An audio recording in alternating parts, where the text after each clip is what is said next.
Transition. Okay.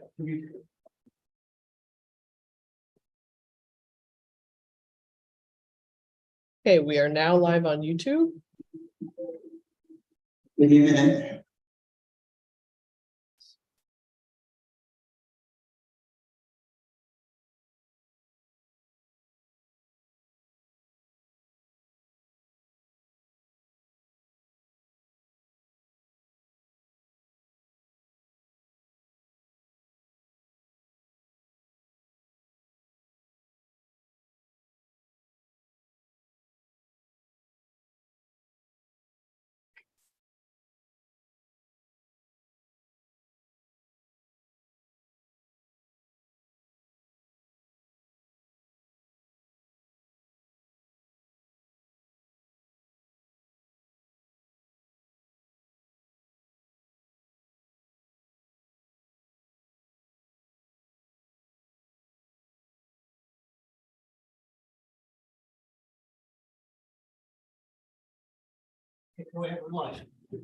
All righty, good morning, everyone, and welcome to our Queensborough President Hybrid Land Use Public Hearing. This hearing is taking place both in person in the Borough President's Conference Room at 120-55 Queens Boulevard in Kew Gardens, and on our website at www.queensbp.org.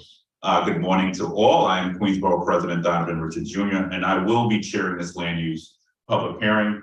For those who wish to testify virtually and haven't already pre-registered to do so, please visit www.queensbp. Oh, my mic went out, I think. All right, hello, I'll use this one. So those who wish to testify virtually and haven't already pre-registered to do so, please visit www.queensbp.org/land use. If you are attending our public hearing in person, please see the receptionist to sign up for public speaking time if you have not already done so. Please note your opportunity to speak will follow those who are pre-registered. Written testimony is welcome for those who are unable to testify. All written testimony must be received by 5 p.m. today and may be submitted by email to planning@queensbp.org or by conventional mail sent to the office of Queensborough President Donovan Richards at 120-55 Queens Boulevard, room 226, Kew Gardens, New York, 11424. This morning, I am joined by Queensborough President Office Planning Staff, Vicky Garvey, Lisa Atkins, and Sola Alasunde. Lisa, please review how this public hearing will proceed. The public hearing shall be conducted in the following manner. The applicant will be called to give a description of the zoning action requested and an explanation of the proposed project and respond to any questions from the chair. The floor will then be open for public speakers. Please listen for your name to be called. Each speaker will have 3 minutes. A signal will be heard and notice will be displayed when 3 minutes have passed. When you are called, please identify yourself for the record, and if you are formally speaking as a representative or member of a group. The calendar number or application number you are speaking about, and whether you are for or against the item, then you may begin your testimony. At the discretion of the chair, if there is a large number of speakers on any particular item, it may be put on second call. Speakers for and against that item may also be called to testify in an alternating basis. Please note that if you are testifying virtually, you must keep your camera on during your testimony and display your name accurately on Zoom. If at any point you have any technical issues, please let our planning staff know and that in the chat, and we will assist you immediately. Thank you for your cooperation. Thank you, Lisa. This morning, you have just been advised on the proceedings of this hearing and how it will be conducted. Please keep your comments focused on the application you're speaking about, and please stay within the allotted 3 minutes. When you hear the signal, please wrap up and finish your comments. Of course, I reserve the right to ask speakers for clarifications or for further information regarding the applications or comments. Please, Lisa, please call the first calendar item. Certainly. Calendar items number 1 and 2 are related items. ULURP 230-262 and ULURP N 230263 ZRQ. The applicant is a MAR 16611 91st Street LLC. Affected Community Board number 12. Applicant, please begin. Thank you, Borough President Richards, Ms. Atkins, Ms. Garvey, Richard Lobel of Sheldon Lobel PC, proudly representing the applicant here, Sunny and Manny Singh, who are here for the 16611 91st Avenue special permit. I'm joined with by Alexia Landisman in my office, who will control the screen. With us today is Ning Lu, the project architect, Kevin Williams of Equity Environmental, and the entire applicant team is available at the conclusion of the presentation to answer any questions. So as the applicant loads its presentation, I would note that this is different from many applications we come to the Queensborough president with. This is not a rezoning, this is a special permit, so it's a different type of application. The next slide provides a project summary. So what are we asking for here? The underlying zoning at the site is C45X, and we're not seeking to change that zoning. What we are doing is asking for a special permit, which allows a modification of bulk regulations in the special downtown Jamaica district to permit a development here, which allows for certain waivers of height and setback imposed by section 23692. This is a height limitation for narrow buildings or enlargements. And basically what this section does is it limits the height of properties on narrow streets with narrow frontage. So this is really not a provision which was intended to operate in the downtown Jamaica district in this way. And so the special permit here, if effectuated, would allow for the development of this building consistent with the underlying C45X zoning district. The modification here would allow for a 12-story building, as will be detailed in the coming pages, and would be fully compliant with height and FAR of the C45X, would just allow this lot to be occupied by a productive building.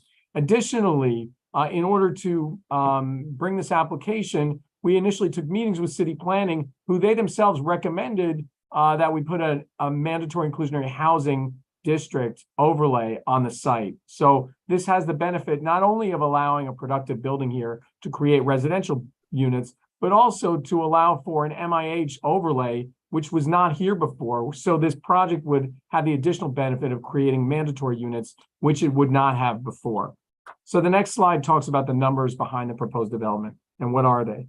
This would be a 13-story plus cellar building. The zoning district, again, C45X, as we know. There would be residential square footage here of 19,000 square feet and community facility square footage of roughly 1,500 square feet for a total of roughly 20,000 square feet. The height of the building would be 139 feet.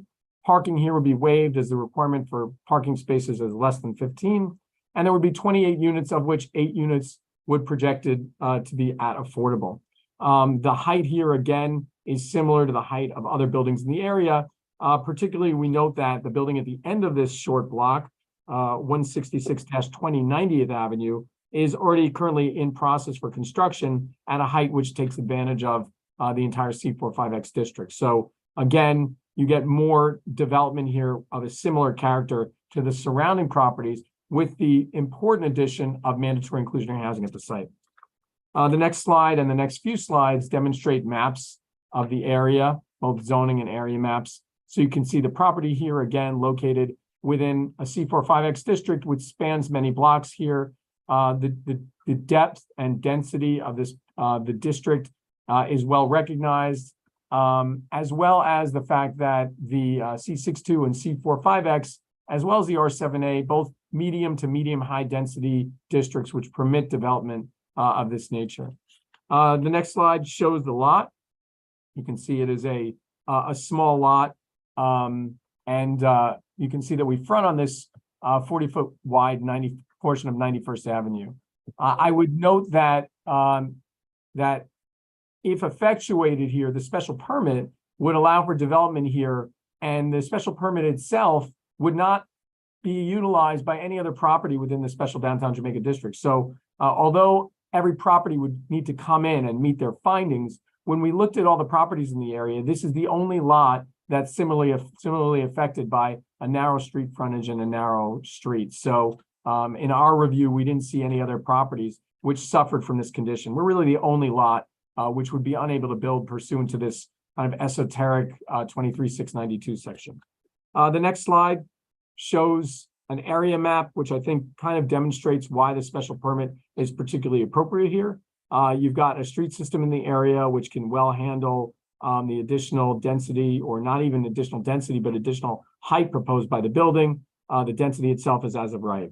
You can see Jamaica Avenue here, an extra wide street, merely a block from the property. And also, obviously, a transit-rich area with many buses, at least 4 within a block to a block and a half of the site, the subway within half a mile of the site. So the additional units will be well served by both the street system and public transportation. The next several slides, which we can page through, just show the lay of the land in the area. You can see the taller building immediately behind us. And with that, we briefly go to the project plans. And I'm happy to introduce Ning Lu, who can just briefly run through the layout of the proposed building. And after that, the applicant team is happy to answer any questions. Ning? Hi, good morning. Thank you for accommodating this meeting. As you can see that this is a 13-story building with residential use mainly. And on the ground floor, there will be community facility in connection with the cellar. And then from second floor up, there will be residential apartments. There will be 3 apartments each floor for the first few floors until the 9th floor. And then from 10th floor up, there will be 1 apartment each floor. And then we provided the recreation space in the rear, in the garden, as you see, in the backyard. And it's a small little building, and it does the height and bulk is appropriate for the context surrounding it.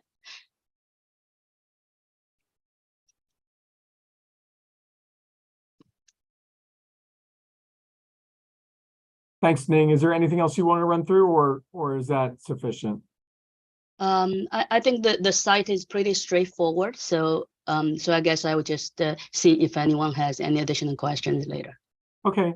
So with that concludes our presentation. We would just add that we were happy to get the affirmative vote of Community Board 12 on this application, as well as the strong support of the council member. We note that the Community Board requested certain conditions, including no e-bikes in the cellar, and only non-electrical bikes will be permitted in bike storage, that advertisements for the apartment will state that there's no parking, and that we would continue to work with the council member's office regarding marketing of the affordable units. One of the great benefits noted by Community Board 12 was that half of the affordable units of this project would be devoted to residents of Community Board 12. And so we're going to work with the council member's office to make sure that the local community members are kept aware of the units as they come online. So again, thrilled to be bringing this presentation in the form of a special permit, which is consistent with the local zoning plan. And with that, we're happy to answer any questions. All right, thank you, Richard. So let's stay on the affordable units. What are the AMIs? What are the bands you're looking at? Sure. So the presentation as was presented to the community board and as is currently proposed would be for an option 2 building, which would allow for 8 units at affordable levels, which would be an average of 80% AMI for those 8 units. I don't know if I could be supportive of that. Why not option 1? Yeah, Borough President, it's just a discussion we've been having on a going forward basis with the council member. And really what happens is that we'd like to keep the optionality open for the building because obviously, as the Borough President is aware, we're in an environment which has been very challenging for building in general. Manny and Sunny are experience in development and have been working on this project for some time. And so they have an affordable housing consultant and have looked at the numbers with regards to project financing on a going forward basis. So all of our project, as the borough president is aware, we seek to do as deep affordability as possible. For this one, given the fact that we're only generating 28 total units, 8 of which are affordable, I think the project is penciled out at 80% AMI. But we're happy. I'm gonna, just so we don't belabor this, I'm gonna stress the importance of definitely getting to option one, being that I'm assuming majority of these units are gonna be market rate anyway. So I'm just want to stress the importance of ensuring we pencil in option one, especially in terms of some of the pressures we're seeing in downtown Jamaica already in terms of affordability. And you know, this, I don't believe this is asking too much from the developer, as someone who's done it. So look forward to definitely coming back and hearing a little bit more about that, but I will let you know I'm not gonna yield on option one and keeping option two. We want to see option one here. And especially, you know, setting the template, because we do have a rezoning action that we're working on with the local councilman, with Councilmember Williams. And you know, that's going to be a massive development, and I see this as sort of the template or the beginning of where we need to head with the administration and developers as this rezoning moves forward, neighborhood rezoning moves forward. So I just wanted to stress that, and I would love if you could follow up with Vicky and Lisa and Sola behind the scenes on this, but I just wanted to set the stage on option one is what I'm looking for. Let me also ask on MWBE and local hiring goals. Can you speak to that as well? Sure. And we've talked about this as an applicant team, and we understand the Queensborough president's preference for local hiring and for commitment with regards to a percentage of local hiring in MBWE. You know, Manny and Sunny, I don't want to speak for you, but I think we've talked a little bit about percentages and the opportunity to provide at least a percentage of local hiring and MBWE contracting for the job. And, you know, we're happy to discuss that commitment and if possible, to make that commitment to the office. And you know, I love the magic number 30%. So 30% minimum on the local hiring. Perhaps working with a local community-based organization located within the catchment area of downtown Jamaica as well, or perhaps, you know, somewhere in the vicinity of South Queens to ensure that those local hires are absolutely met as well. Perhaps even doing some. And how many jobs do you project on the site? Sunny, Manny, are you able to address how many jobs would be created? Sunny Singh, I'm the applicant and the owner for the property. We are projecting that this would, we have a combination of obviously different subcontractors that will be doing different part of the project. So on average, we expect to have about, in total, it'll be about 100 people that will be part of the project in combination of the subcontractor that will do the superstructure, and then the combination of plumber, electrician, HVAC, and interior contractor. So in all, we're looking at anywhere between 100 to 120 workers in total that will be employed during the duration of this project. All right, so yeah, so this is a real opportunity. I'm assuming, are you building non-union or are you using any trades? Yeah, yes, we are a private, small family-based company. So we are building non-union on this project. Oh, okay. So that means, and I would always stress the importance of trying to figure out a medium, but I do understand that this is a smaller development proposal. So definitely on the MWBE side, certainly we want to see the goal of a minimum of 30%. On that, and the local hiring goals as well, and then some sort of reporting mechanism so that we know that those goals are being met. So Richard knows my conversation doesn't shift. Every developer who comes before this table is asked the same thing, and we'll look for that commitment in writing on a 30% MWBE and local hiring goals as well. And then I guess the last question I had was on what are you doing on your rooftop, and then also for the community-based space. I think there's a possibility of having a medical office, so we can speak to how much community facility is in this plan, and then also what are you doing in terms of energy efficiency as well? So I would defer to Ning Lu to discuss some of the energy efficient aspects of the building, Ning, as well as the total community facility space. So the community facility space, the first floor, we have about 1,500 square foot community space due to the small footprint of the site. And then in the cellar, we have another additional 1,800 square foot. So you're looking at a little over 3,000 square foot of community space. And then for the roof, we will be installing solar panel for the green feature. And the building will be energy efficient, will fully meet all the energy regulations. And due to the small footprint, we couldn't really do more bigger area of a sustainable roof. So currently in the rear, we have a rec space, recreation space, and that's the main arrangement for the roof areas. Oh, you're going to use the roof as the open space, you're saying, for the residents?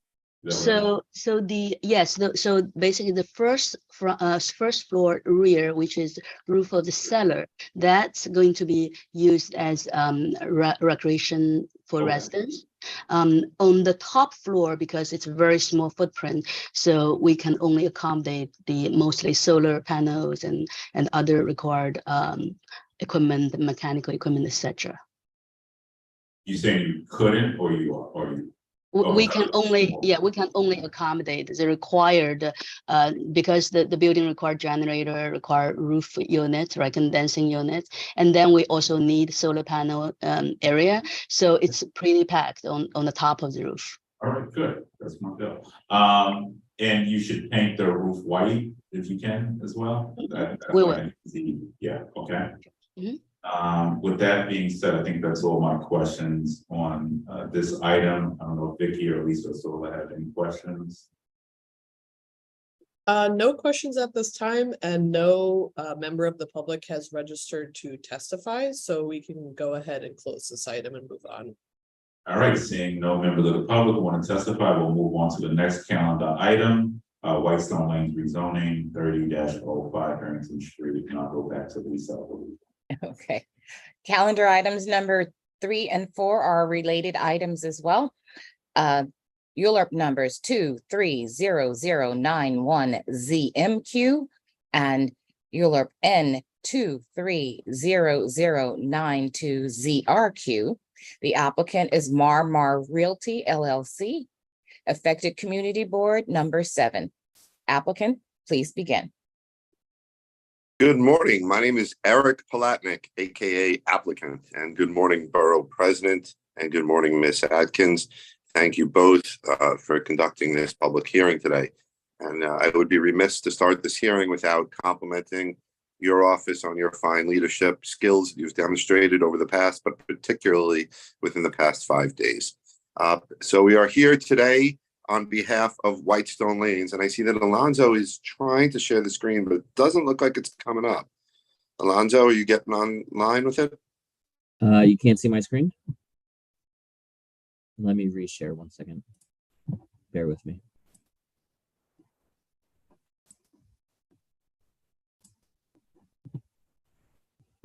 Can you see it now?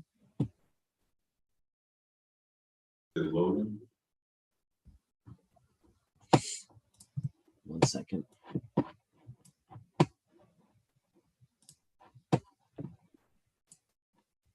Bear with us. Oh, sorry, guys. All right, there we go. Sorry about that.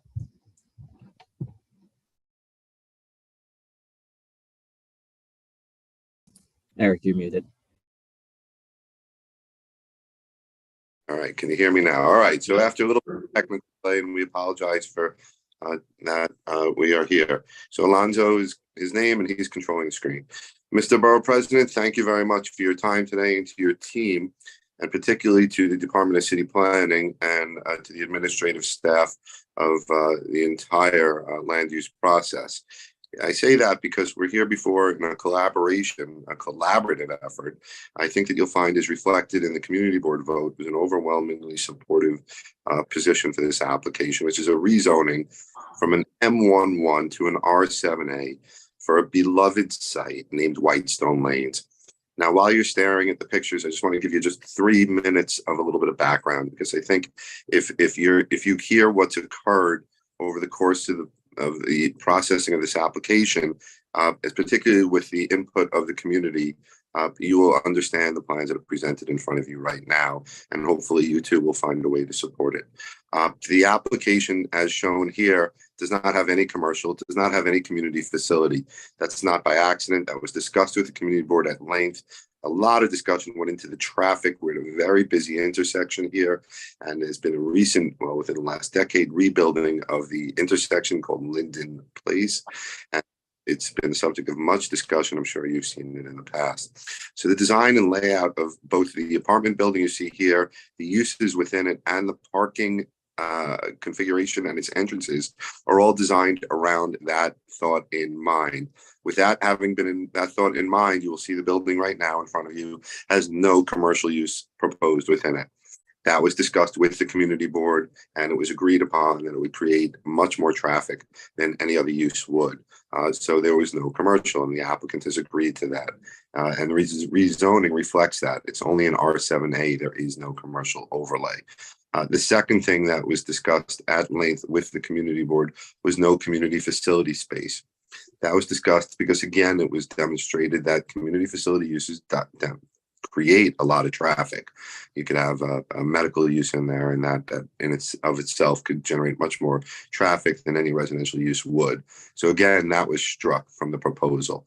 And then I'll show you the parking configuration as we go through it. You'll see the landscaping on the outside, and all of this was done, the height of the building, all of this was done with the input of Community Planning Board 7, who was probably on the phone call to testify after us. And if you review their recommendation, I think you'll see everything I'm talking about reflected in their recommendation. I will caution one more thing you should be alert to during the application as I'm presenting it, is we have presented an application that has 415 apartments within this building, 113 of which would be affordable, and there would be 200 parking spaces. That's as presented and as certified, and as you have probably within you, or you do have, not probably, within your application materials, Mr. Borough President, that have been presented to you today. Well, the community board made, or requested, I should say, a slight modification, and the applicant has agreed to it. But this is, of course, up to you and other decision makers. And the request was to change the number of dwelling units from 415 to 350, and to change the number of affordable units from 200 to 91, and to change the number of parking from 113, to 91. Number of affordable. And this is all written out, and I'll present it to you in a second. You don't have to remember this. And 400, there would be 200 parking spaces. In the original proposal, the modified proposal would have 300 spaces. So the idea of the modification that the community board requested was to reduce the number of dwelling units and increase the number of parking spaces, again, designed around automobiles and the movement on the site and the usage of automobiles. So with that all as a backdrop to how this plan came to fruition and why you're looking at a community board recommendation that reads the way it does, I will go forward with the application, and I will try to be rather quick because I think I just told you most of the. Get through it. Okay, next slide. I'll be very quick. Next slide, please. The site, next slide. You can see right here, it's right behind the Board of Ed building and sandwiched between the Whitestone Expressway. Diagonally across the street from us, Wildflower is constructing a massive distribution facility. Next slide, please. It shows you what we're proposing to be in an R7A. That is the site outline. You'll notice the dog leg at the bottom. That's proposed to include an outdoor open air garden that will be open to the public, that will be similar in quality to a plaza area that you see in a more densely created areas such as Manhattan. Next slide, please. Here's the proposed rezoning. It's an R, left side shows you what it is right now. It's next to an R6 and an M1. We're asking for an R7A. Next slide, please.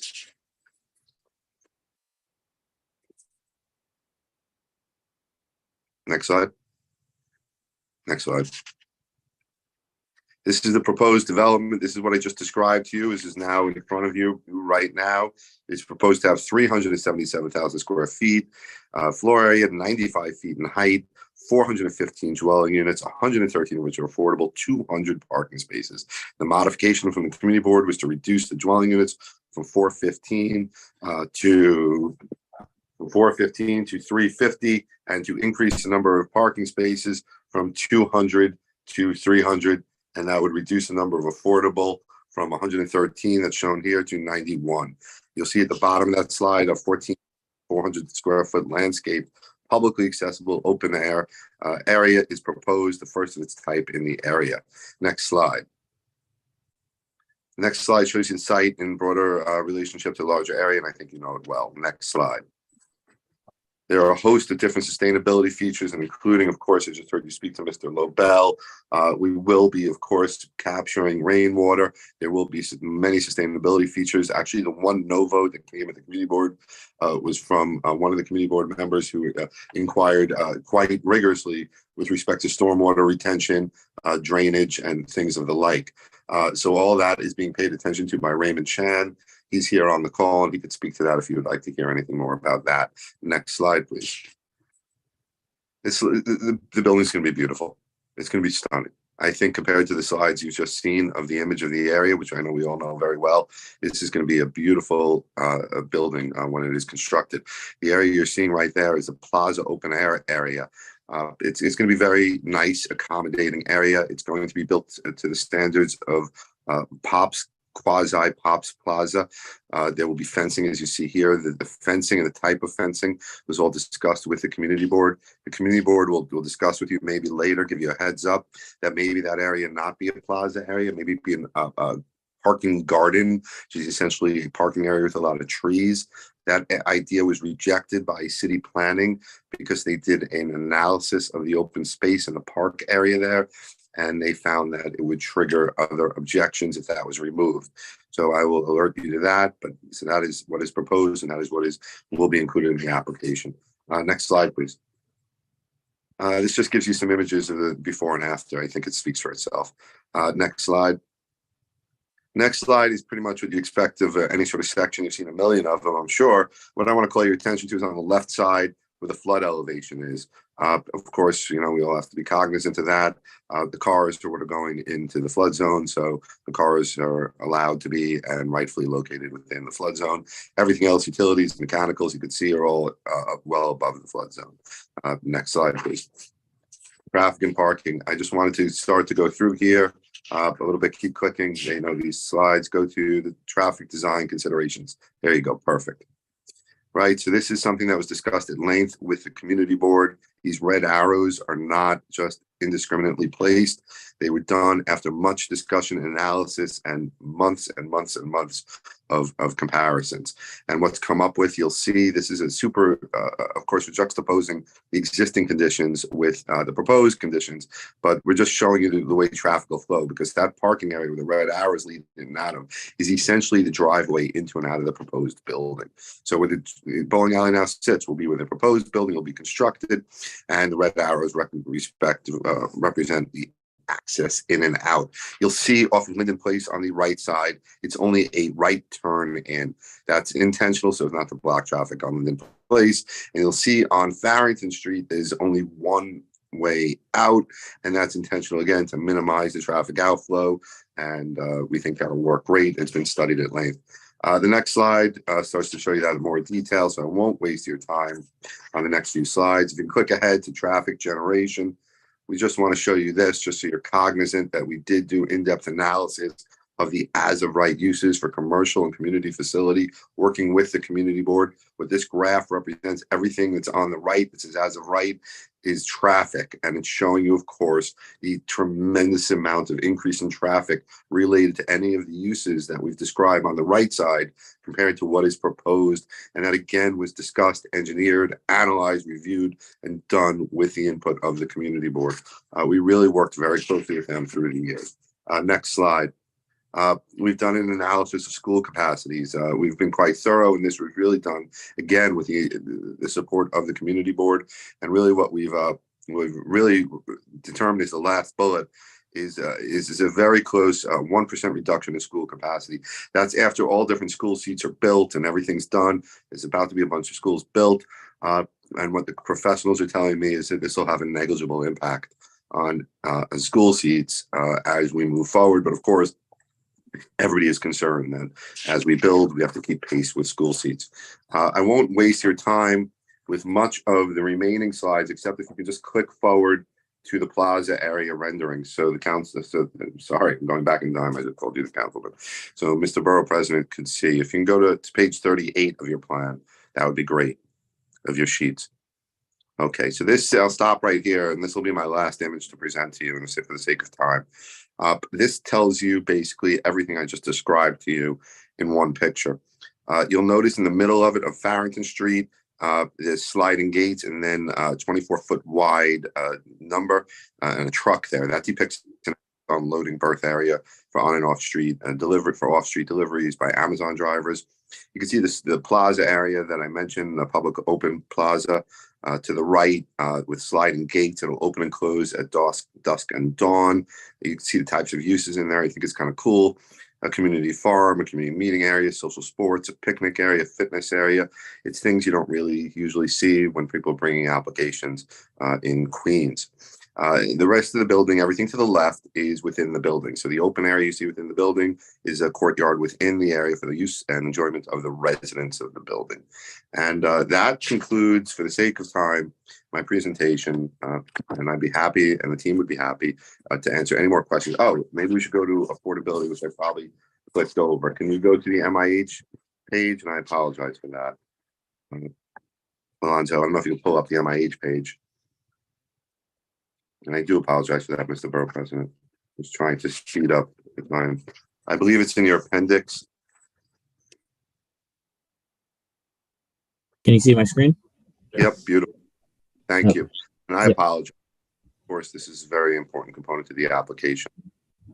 This is the proposal that shows 415 units. Now, bear in mind, we have other slides that I can show you that show you the 350 units, which were requested by the community board.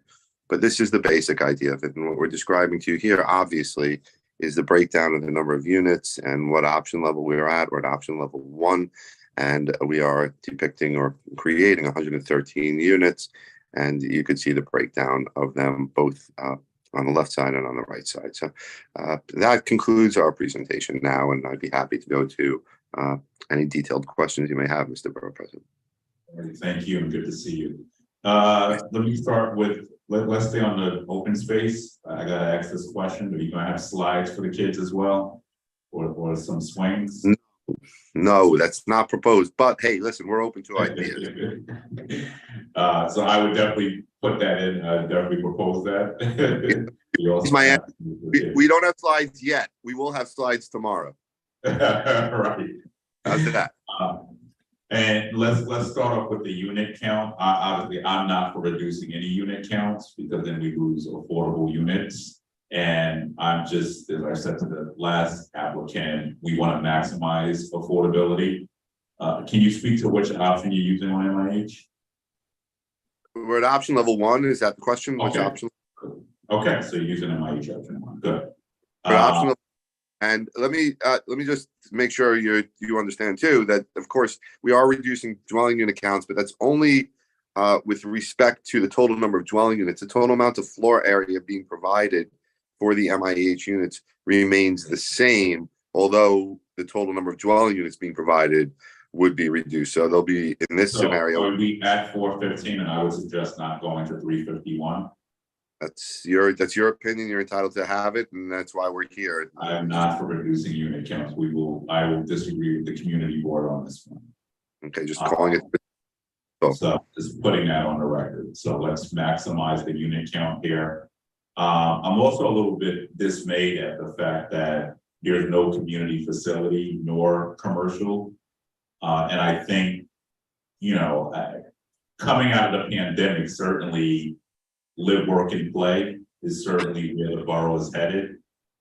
So I'm confused that, I understand that you wanted to work and try to find middle ground with the community board, but I just never heard of a development coming forward with no community facility or no commercial.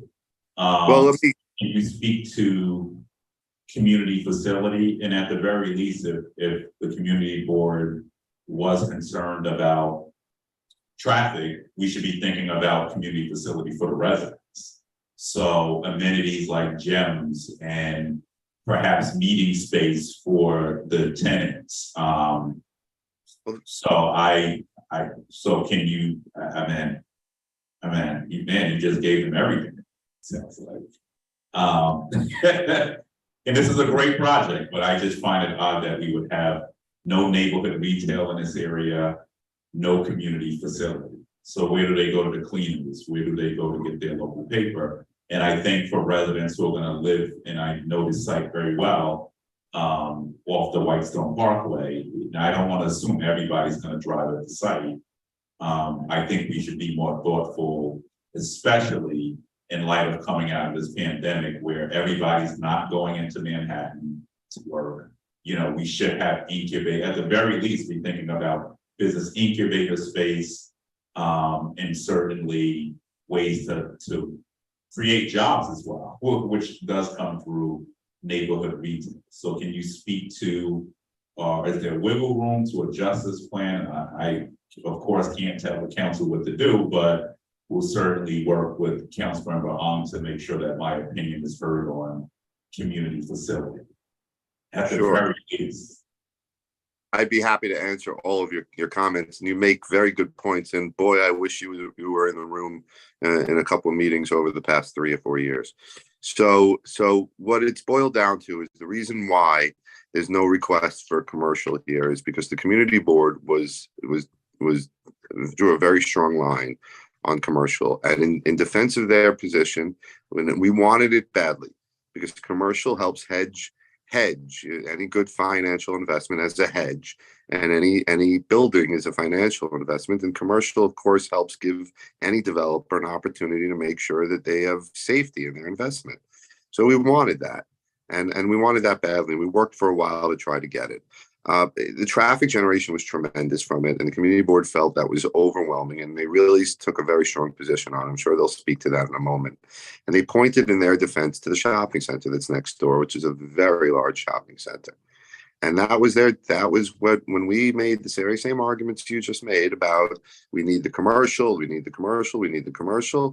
We discussed the uses on the ground floor. It's not necessarily desirable as residential. It's not the best use. There should be maybe other uses at the ground floor. That's why you see such great landscaping there. It came back at the community board level that there would not be a support for the application. We felt as if we needed the community board's support for the application, and that was why we made that arrangement with them. The community facility is still on the table. Commercial is out because it would be quote unquote out of scope of the application. The application though does include it's a residential zoning district, so it would allow the developer to build at a future point residential, but the community board has asked that be restricted. So that could be a discussion that you could have, and I'll let you have that discussion with others. The applicant, of course, would like to diversify the property and have the potential to have other uses within it. But of course, the applicant respects what was the agreement that was made with the community board in their request. And that's why we presented it the way we presented it. But Okay. I'm glad you. So I'm going to tell you to go back to the drawing board on community facility. I definitely understand the shopping center next door. So I get, while I don't get the need for, not having more neighborhood retail, I get that. But on the community facility piece, there, I would not bend on it. because Okay, you're well, gonna have 400 odd residents who deserve those amenities. well, Um, this, if you're speaking to building space within the building for the building residents, the building will be built with that space. So there will be recreation space for the tenants. There will be a rec room. There'll probably be, how much space?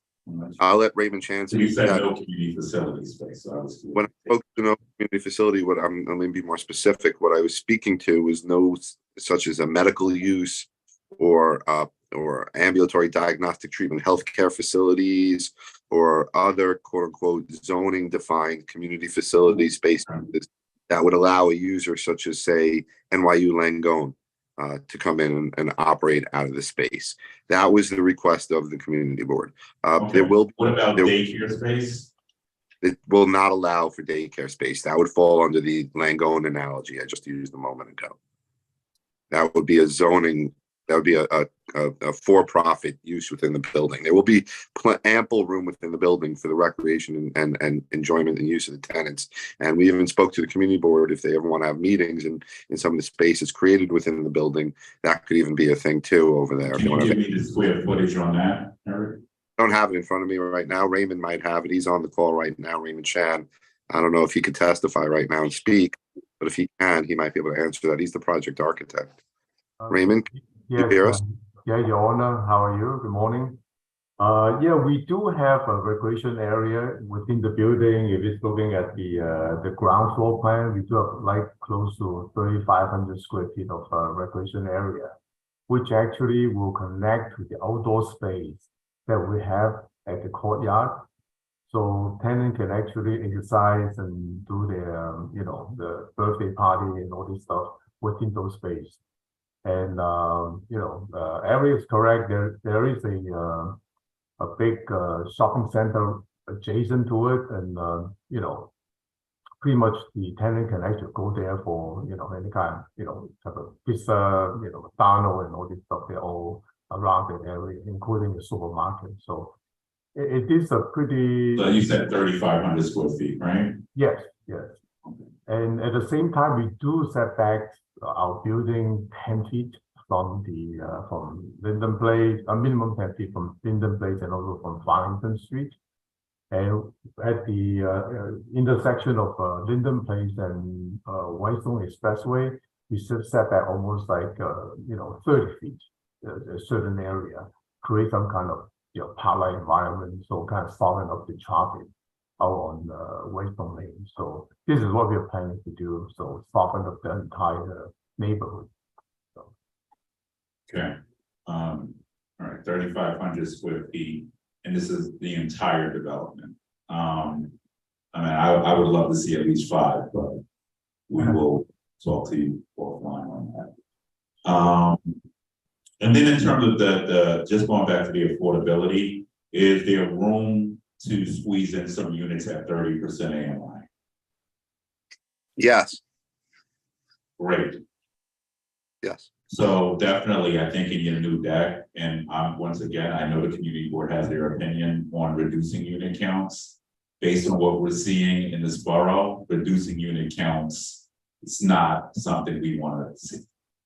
Especially in light of the migrant crises, in light of the affordable housing crisis as well. We want to make sure we're getting as many working families out of the hotels as well, so that 30% becomes even more critical. All right, I know that, yeah, and then also they wanted to have meeting space for their meeting, and of course I support that. Let's go to local hiring, MWBE. Will labor be a part of this deal as well? Are you talking working very closely now? We've just started in-depth discussions with council member who I know these issues are very important to the council member. We've been in touch with her up until now, but we have further discussions still to come.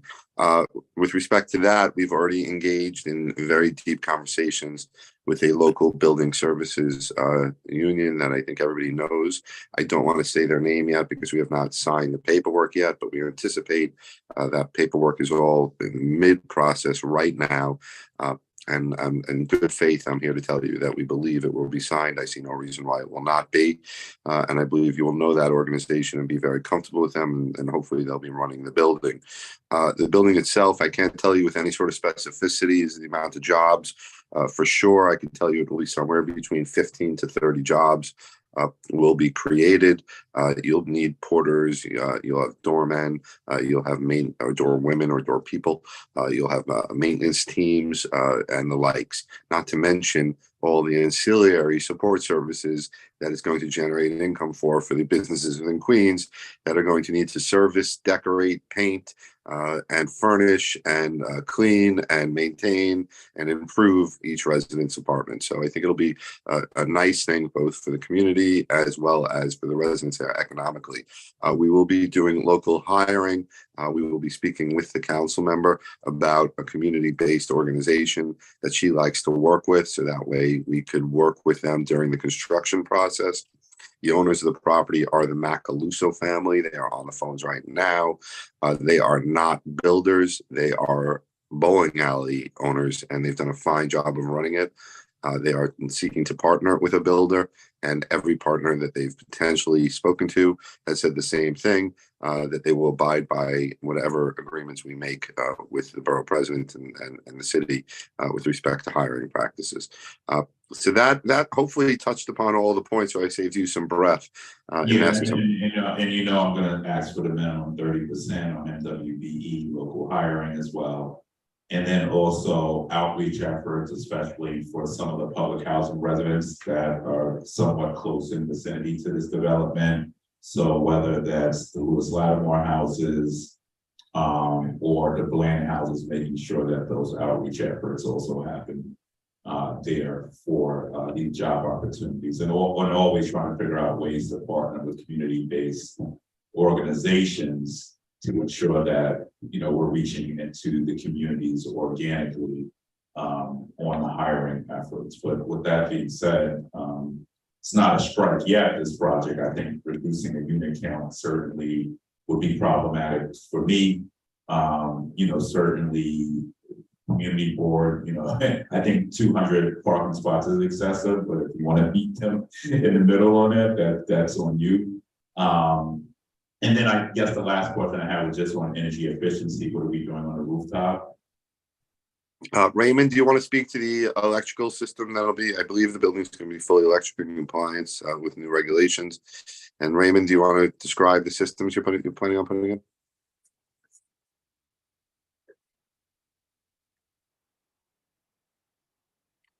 Perhaps we lost Raymond. Raymond, are you still there? I think he's muted. Sorry, you mean the electrical system? No, I wanted to know, what are you doing on your rooftop? Green roof, solar panels? Yes, we'll be putting solar panel on top, and we'll be putting green roof, which will be absorb some of those, storm water runoff on the roof. At the same time, what we'll do also, we'll do a lot of the energy saving elements, such as a 3-pane glass with low heat. Those I think we definitely will be using, because I think those costs came down quite a bit compared to a 2-pane glass right now. So we'll be using all these factors to conserve energy. At the same time, if we can use a new system, what we call the HVAC, those are very energy efficient. They use inverters, and so we will be doing our best to make sure that the. That's very good. And I meant just going back to the parking as well. Are you doing bike storage? Eric, in EV charging stations. I think I saw EV charging stations. There are EV charging stations proposed, and there will be bicycle storage proposed. I'm not sure the exact number of bicycle parking. Let me see if I have this here in my. I don't have it in my notes, but we will be complying with the requirement for bicycle parking. Okay. All right, I think that's it for my question. But otherwise, I mean, to see this site developed is great. Somebody who passes by it all the time. When I saw this application going, I said, "Hallelujah!" And congratulations to the community board for accepting housing. I mean, that's a really good thing. And we, want to continue to encourage community boards to really be a part of this solution. So I'm very grateful for the work CB7 has done on this, despite differences in where we're headed. But that's all right. That's part of democracy. Yeah, if it's okay, can I just give you one thought on this? Just then I'll be done talking. What I wanted to suggest to you is this: the community board actually, in my experience, compared to what I'm experiencing all around the city of New York, is very welcoming to creating housing. You're very blessed by them. Of course, they had their requirements and their demands and their suggestions, but I think overall I found them to be, and I think you could see that in their vote, to be very receptive to welcoming people into their community and creating opportunities. And I just want to commend them on that. I find them to accept things in a very how can we make this happen, as opposed to how can we stop it approach. And of course, they have their conditions, and they have their nuances and their suggestions. But I will say that for them as a group, and it's very impressive. It's refreshing. It's very refreshing. And Miss Atkins has been there through a lot of it, and I give her a lot of credit for witnessing a lot of it. So thank you very much for your time. Thank you. All right, Vicky, Lisa, anyone else have questions? No questions at this time, Borough President, but we do have Mr. Charles Appelian from Community Board 7 who would like to testify on this application. All right. Go ahead, Charles. Thank you, everybody. And thanks for the wonderful introduction. Couldn't have done better myself, Eric. Mr. Borough President, we did not reduce unit count, and I want to be very clear about this. What we did was we guaranteed a unit count. Throughout the entire process, we've been doing this. This has been going on for over 5, 6, 7 years. We had been looking at a unit count of 359, and just before certification, to our dismay, 419 showed up on the pages. No FAR change, but just a different unit count, which meant smaller units. Why did we eliminate community facility? There were 2 points to it, and very, very thoughtfully done. One was because of the traffic, and very, very much concerned about the traffic in the area, and shown by the traffic count diagrams that he showed you with the bar charts. The other is, remember, this is a rezoning. And after it gets rezoned, it becomes an as of right R7A, which means the plan could change. That may not be the intent today, may not be intent tomorrow, but maybe a year from now, someone decides that instead of building 350 units, they decide that they're going to build half of it as community facility. By doing that, they completely took away all of the traffic concerns that we had. And number 2, they just cut the unit in half. So all the posturing and all the efforts that we're doing today to say, let's do this, let's maximize units, we did something that I've never seen before anybody else do in the city of New York. By eliminating community facility as part of the zoning tech, as part of the deck, we've now guaranteed that 350 units will be built. And that was very important to us. We also balanced it with the parking. The 300 is very close to 100% parking, which is very, very important to our community and been echoed over and over again. And it was the only way that I was able to garner complete support by the adjacent Mitchell-Linden Co-op to the north, which is some, 1,500 units that have been there for, 60, 70 years. But let's go back and be clear about this. We eliminated community facility for 2 reasons. One, because of the traffic it generates, and that was the concern of this site, because right now there's a 2.4 community facility in the as of right, and they could build 200,000 square feet as of right. And the whole purpose of this rezoning was, how do we do something better? Because we really don't want this heavy use on this at this site, which is Linden Place and Whitestone Expressway. So in trade, we said we'd rather have the units, and housing was very important to us, very mindful to us. So we said, okay, let's make it a residential building. But then we were worried that, wait a minute, the zoning allows, even now, a bigger FAR. Oh my God, could you imagine if they decided, hey, Eric mentioned NYU, just for a name, Langone, could we build 4.6 FAR community facility on this site? Yes. We don't have to build any housing? No, it's as of right.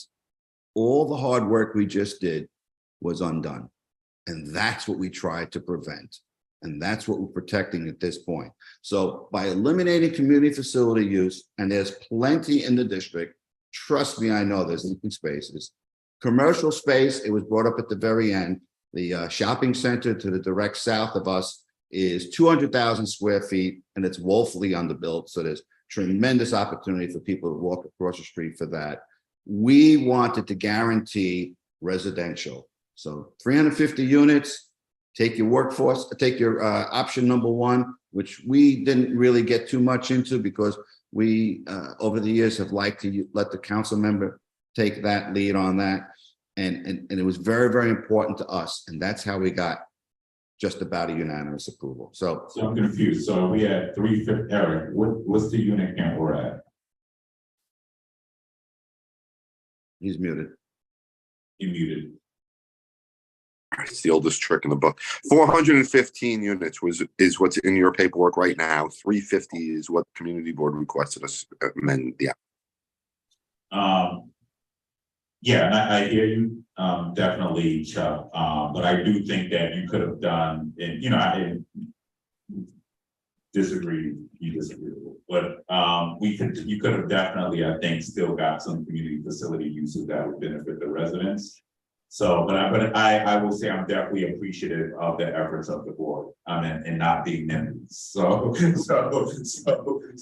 we definitely are in a definitely much better space here. And I think there's some tweaks that can be made to definitely strengthen the application. Definitely on the parking challenges of the neighborhood. I get that. I definitely understand traffic patterns would definitely be a concern. But I do think we should push for a little bit more community facility on site, knowing how the workforce has transitioned as well. And definitely get the concerns about NYU Langone, but I think there are uses that possibly could be permissible here that would benefit, 450 folks who would be using these units. And that's why one of the things I mentioned was the business incubator space, because it wouldn't require people to actually drive in, like you're going downstairs, just imagining how work patterns have shifted over the years. We see more people working virtually. So that was the only point I wanted to make, but I'm definitely thankful and grateful for your partnership in really moving this application forward, unlike what we see many times across Queens. So with that being said, I don't think I have any more questions. I definitely got your justification on the shifts, but really want to thank you for your partnership in leadership and really promoting what we should be doing in Queens, and that is building housing in unconventional places. So thank you for your testimony. I don't know if Vicky or Lisa also have any questions for you. We're seeing begin the call itself. Yep, no other public testimony and no other questions. All right, well, I want to thank you all for coming out. If there are no other public speakers on these items, this hearing is officially closed. Thank you for joining us. I hope everyone has a great day today. Of course, our prayers are with those in Israel, those in Palestine as well today, who are suffering under immense pressure of war. And we continue to hold everyone in our prayers today. Our next scheduled hybrid land use public hearing is November 2nd, 2023, starting at 9:30 a.m. We'll see you all then. Thank you to all the applicants. Thank you. Thank you. Thank you. Thank you.